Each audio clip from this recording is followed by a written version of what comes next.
Hello friends, welcome to my channel. இப்போ நாம் தமிழ்நாட்டில் மிகவும் சக்தி வாய்ந்த அம்மன் கோயிலான திருவக்கரை வக்ரகாளி அம்மன் கோயிலுக்கு தான் ஃப்ரெண்ட்ஸ் வந்திருக்கோம். இந்த கோயிலுக்கு நிறைய சிறப்புகள் இருக்குது. அதை இந்த வீடியோவில் நான் சொல்லியிருக்கேன். இன்ட்ரெஸ்டிங்காகவும் யூஸ்ஃபுல்லாகவும் இருக்கும். ஸ்கிப் பண்ணாமல் பாருங்கள்.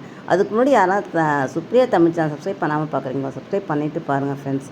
வாங்க வீடியோக்குள்ளே போகலாம். இந்த வக்ரகாளி அம்மன் கோயில் பார்த்திங்கன்னா விழுப்புரம் மாவட்டத்தில் இருக்கக்கூடிய திருவக்கரை அப்படிங்கிற ஊரில் இருக்குது ஃப்ரெண்ட்ஸ். திண்டிவனத்தில் 25 கிலோமீட்டர் தூரத்துலையும் பாண்டிச்சேரியில் 30 கிலோமீட்டர் தூரத்துலையும் இந்த கோயில் அமைஞ்சிருக்கு. இப்போ கோயில்கிட்ட வந்துட்டோம்.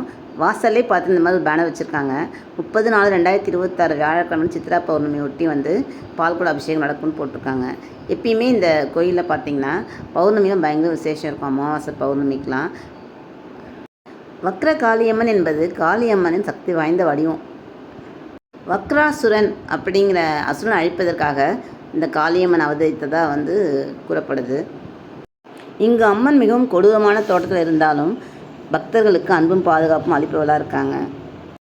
இங்கு அம்மனுக்கு நடக்கக்கூடிய முக்கால பூஜையில் பக்தர்களுக்கு அம்மன் 3 அவதாரங்களாக காட்சியளித்து அருள் புரிகிறாங்கன்னு சொல்லப்படுது.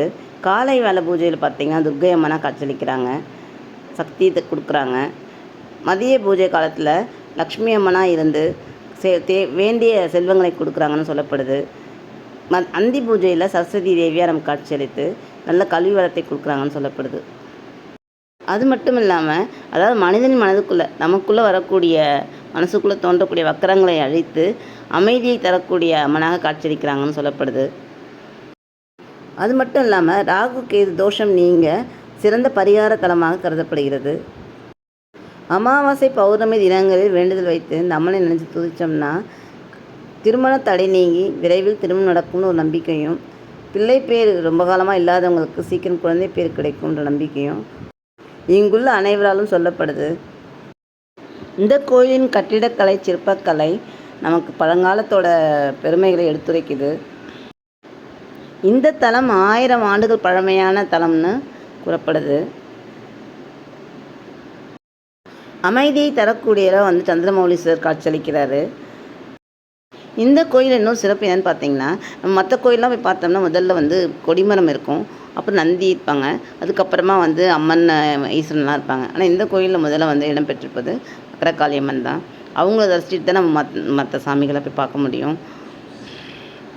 நீங்கள் யாரெல்லாம் இந்த வக்ரகாளி அம்மன் கோயிலுக்கு அம்மனை தரிசனம் பண்ணியிருக்கீங்க அப்படிங்கிறவங்களாம் கமெண்ட்டில் சொல்லுங்கள் ஃப்ரெண்ட்ஸ்.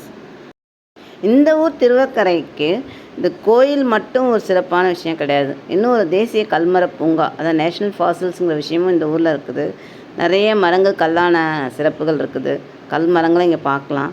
அதை ஒரு தனி லாக்காக கொடுக்குறேன். அதையும் கண்டிப்பாக மிஸ் பண்ணாமல் பாருங்கள் ஃப்ரெண்ட்ஸ். இந்த வீடியோ உங்களுக்கு பிடிச்சி லைக் பண்ணுங்கள், ஷேர் பண்ணுங்கள். மறக்காமல் சுப்ரியா தமிழ் சப்ஸ்கிரைப் பண்ணிக்கோங்க ஃப்ரெண்ட்ஸ்.